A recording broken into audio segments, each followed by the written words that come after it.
सभी किसान भाइयों को नमस्कार। मैं संजीव कुमार यादव और हमारे चैनल किसान खुशहाल में आपका स्वागत है।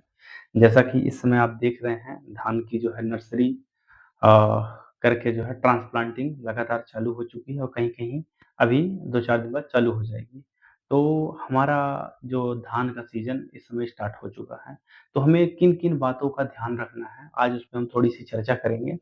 क्या होता है, हमारे किसान भाई जो है वह एक ही चीज़ के पीछे ज़्यादा भागते हैं। जैसे ट्रांसप्लांटिंग करेंगे, वह यूरिया के पीछे सबसे ज़्यादा हाथ धूल के पीछे पड़ जाते हैं और उन्हें लगता है कि यूरिया जितना डालेंगे, हमारा उत्पादन उतना ज़्यादा होगा। तो हम आपको बता देना चाहते हैं कि यूरिया ज़्यादा डालने से उत्पादन नहीं बढ़ता है। देखो, हम चाहे कम खेती करें, ज़्यादा खेती करें, लेकिन जितना भी हम करते हैं, लेकिन हमारा मेन फ़ोकस जो होता है वह उत्पादन पे होता है कि हमारा उत्पादन कम लागत में अधिक उत्पादन निकल के आए और ज़्यादा से ज़्यादा उत्पादन हमें मिल पाए। तो हमारा मेन फ़ोकस यही होता है और आगे चल के जो हमारा जो बड़े स्तर पे करते हैं उनका भी यही फ़ोकस होता है। तो हम खेती तो करते हैं, समय से हम निराई-गुड़ाई उसका मतलब जैसे घास निकालना और आगे चल के उसमें खाद देना या कोई अगर रोग लग जा रहा है तो रोग का नियंत्रण करना, ये सब चीज़ें करते हैं। लेकिन तब भी हमारा उत्पादन जो है उस हिसाब से निकल के नहीं आता जितना हम लागत लगाते हैं। तो हम गलती कहाँ करते हैं, उस पे हम चर्चा कर लें। हमारा क्या मेन फ़ोकस होता है, यूरिया, कि हमें यूरिया जितना देना है उससे ज़्यादा माने उत्पादन हमारा बढ़ेगा। यूरिया क्या करता है, आप ऐसे ही मान के चलो, आपने ट्रांसप्लांटिंग कर दी, मान लो उसमें 4 कल्ले आए थे आपके 1 किले में, तो क्या होता है आगे चल के आप जितना यूरिया दोगे वह ग्रोथ करेगा, ना कि कल्ले आएँगे उससे।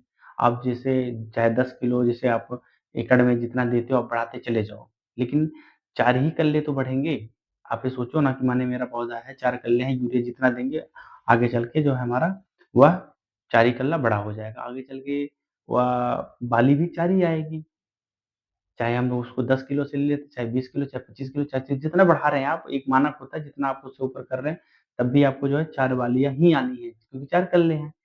लेकिन अगर हम पहली यूरिया के साथ, जब पहला यूरिया ट्रांसप्लांटिंग करने के बाद पहली यूरिया करते हैं ना, अगर अच्छी कोई जाइम, जो बढ़िया जाइम जिसे कहा जाए तो बढ़िया जाइम या अच्छा माइकोराइज़ा या ह्यूमिक अच्छा वाला, इन तीनों में से कोई सा भी आप प्रयोग करेंगे, अगर जाइम की बात करें तो 10 किलो 1 एकड़ में, अगर ह्यूमिक की बात करें तो मुझे लगता है 1.5 से 2 किलो ह्यूमिक और जो माइकोराइज़ा 4 से 5 किलो, यही डोज़ होता है। आप कोई तीनों में से कोई सा भी आप कर सकते हो, तो हमारा क्या होगा, कल्ला बढ़ेगा। अगर ये 4 कल्ले तो 8 कल्ले, 10 कल्ले होंगे, तो हमारा जो आगे चल के क्या होगा कि जितने कल्ले बढ़ेंगे उतने बालियाँ बढ़ेंगी। बालियाँ बढ़ेंगी तो उत्पादन तुम्हारा तब बढ़ेगा। बस ये हमें आपको बताने की ज़रूरत थी। किसी भी कंपनी का आप बढ़िया चाहिए या बढ़िया माइकोराइज़ा या बढ़िया हमारा जो है वह जाइम हो गया, अपना माइकोराइज़ा हो गया और ह्यूमिक आप करवाइए। जैसे अगर हम बात करें कोरोमंडल का आता है, जो मैं खुद इस कंपनी में काम करता हूँ, तो मैं बता दूँ, जो माइकोरिच के नाम से माइकोराइज़ा आता है, बढ़िया 1 नंबर का अगर आप करना चाहो, और अगर आप जाइम करना चाहो तो मीटर रूट के नाम से आता है।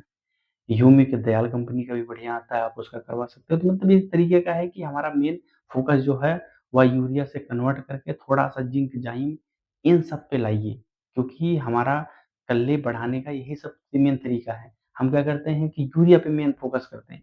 यूरिया पे आप फ़ोकस करोगे तो उत्पादन नहीं बढ़ना है। तो आइंदा ध्यान रखो, अगर कोई भी समस्या आती है तो आप मुझे याद करो और आप कमेंट बॉक्स में पूछ सकते हो, मैं सारा रिप्लाई आपको ज़रूर करूँगा।